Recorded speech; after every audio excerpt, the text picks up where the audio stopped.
উত্তরবঙ্গই target তৃণমূলের।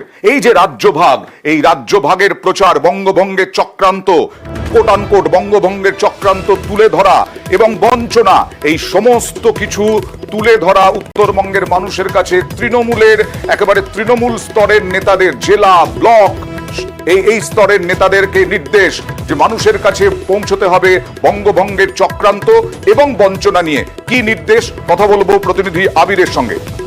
আবির, দেখো, বঙ্গভঙ্গের বিরোধিতা করে তৃণমূল কংগ্রেসের যে সমস্ত নেতারা রয়েছেন তাদের প্রত্যেককে একযোগে আন্দোলনে নামার নির্দেশ তৃণমূলের শীর্ষ নেতৃত্বের তরফ থেকে দেওয়া হয়েছে।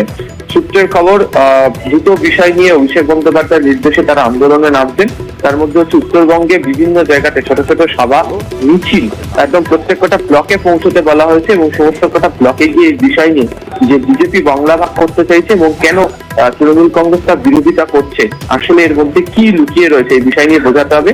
আর দ্বিতীয় যে বিষয় সেটা হচ্ছে যে এখনো পর্যন্ত এতদিন পেরিয়ে যাওয়ার পরও এখনো পর্যন্ত আবাসের টাকা এবং 100 দিনের কাজের টাকা কেন্দ্রীয় সরকার দিল না, এই শুধু পুরোপুরি হয়ে প্রচারে নামতে বলা হয়েছে।